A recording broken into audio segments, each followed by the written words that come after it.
Case भइहाल्यो भने त्यसको फाइनेन्सियल इम्प्याक्ट हुन्छ। त्यही भएर यसको रिक्वायरमेन्ट पनि ब्याङ्किङ सेक्टरमा आइन्छ। त्यही भएर अहिले एउटा इन्फर्मल रूपमा हाम्रो एउटा सानो फोरम जस्तो पनि क्रिएट भएको छ। अब त्यसलाई यो एलायन्सको एउटा इनिसिएसनको रूपमा लिन सकिन्छ। तर यो एलायन्स भनेको चाहिँ जस्ट एउटा फोरममा बसेर इन्सिडेन्टहरूको सेयरहरू चाहिँ गरिदिनु पर्छ। हाम्रो कस्तो छ भने अहिले खालि ट्रेडको इन्भाइरोमेन्ट मात्रै थाहा भएको हुँदैन कि वाट्स कमिङ नेक्स्ट, अब चाहिँ कस्तो खालको ट्रेड आउँदैछ भन्ने कुरो चाहिँ हामीलाई थाहा पाउनु जरुरी छ। त्यो हुनाले हामीले खालि इन्सिडेन्टको मात्रै नभएर सस्पिसियस एक्टिभिटीहरू पनि एनालाइसिस गरेर हाम्रो एलायन्सले चाहिँ के गर्नुपर्ने हुन्छ, नेक्स्ट कस्तो खालको एट्याकहरू हुनसक्छ भन्ने थाहा पाइएको छ। अब राष्ट्र ब्याङ्कले एज अ रेगुलेटर त्यसको एन्फोर्समेन्ट गरेर कस्तो एलायन्स बनाउनुपर्छ अहिलेसम्म छैन। तर यो चाहिँ के भने रिक्वायरमेन्टको बेसिसमा एउटा फाउन्डेसन भइरहेको छ होइन। र यसको रिक्वायरमेन्ट किन बढी छ भने फाइनेन्सियल सेक्टरमा आवश्यक पनि छ र सुरु पनि भएको छ।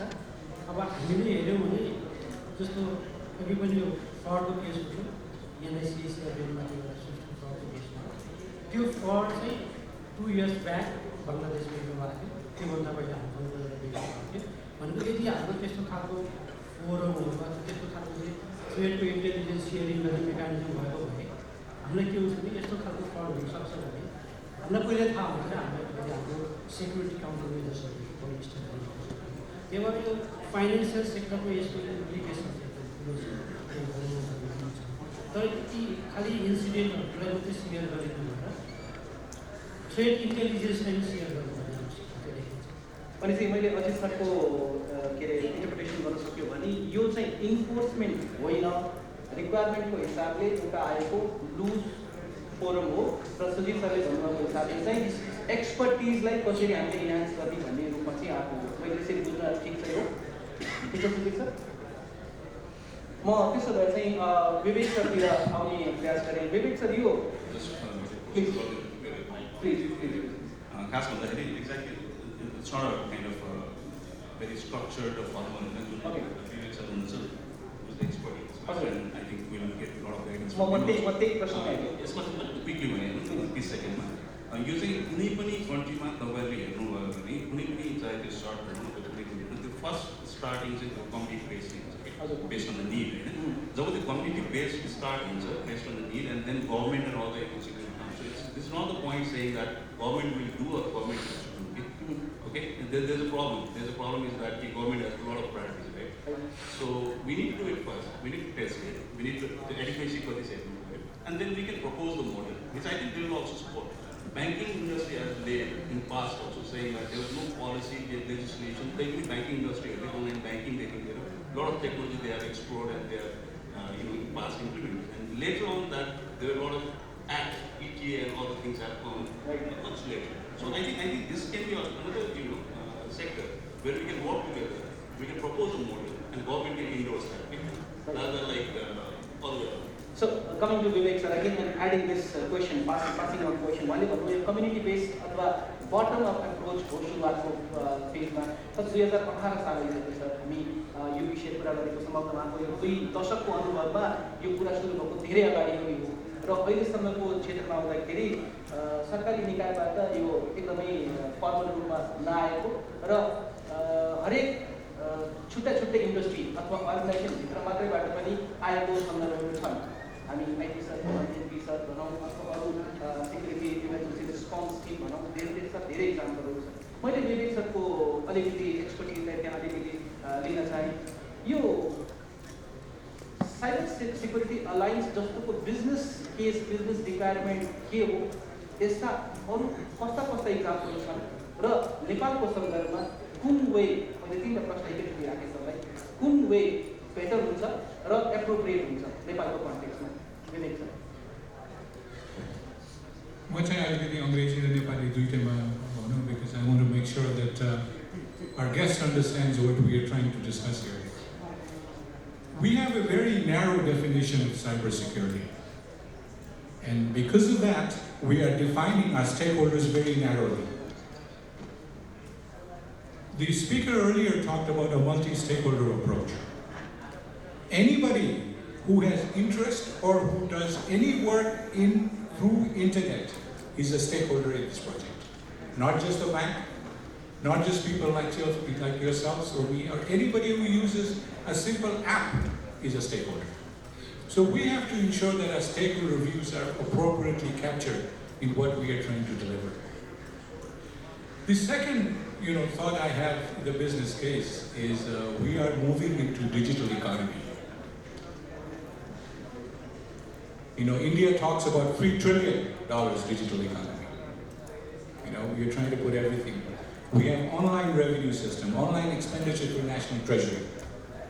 These are all part of government initiative to bring country in digital economy. Secondly, we are also doing all transactions digitally.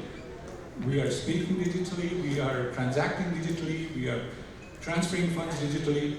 So digitization has become a crucial part in our lives. Everybody who has used part of digitalization entity is a major stakeholder in this project.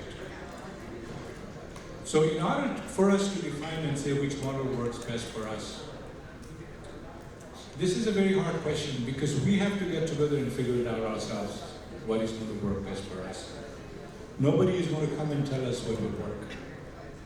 And I think the best approach is to have all the stakeholders together, decide that we need these things to move forward, because if we don't have a good alliance, we have seen what has happened in American elections.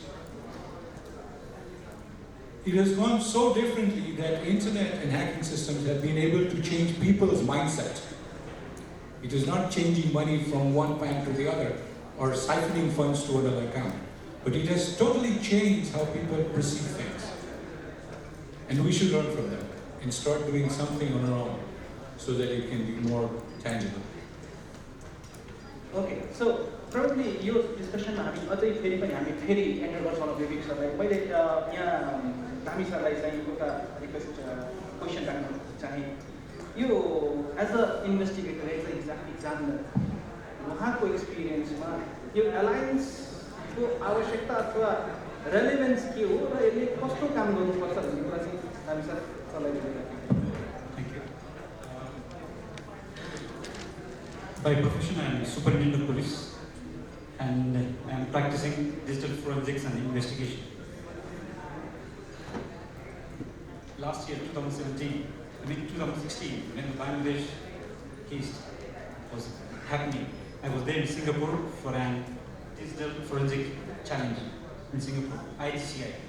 Interpol has its headquarters in Singapore for digital forensic examination. You all know what is Interpol, right?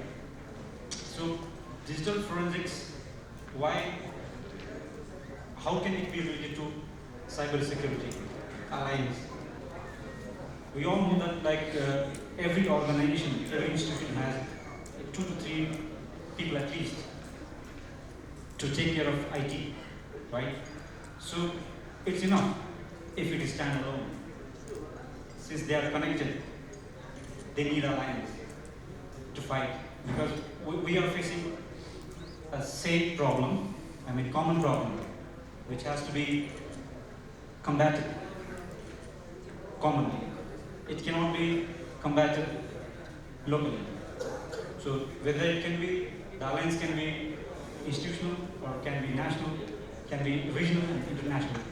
There are a few examples of, good examples of international and regional alliances which are working for combating cybercrime or working with cyber security. On the top, it comes even ODC, United Nations Office for Drugs and Crime, and also there is EC3, European Cybercrime Center, which is fighting against cybercrime.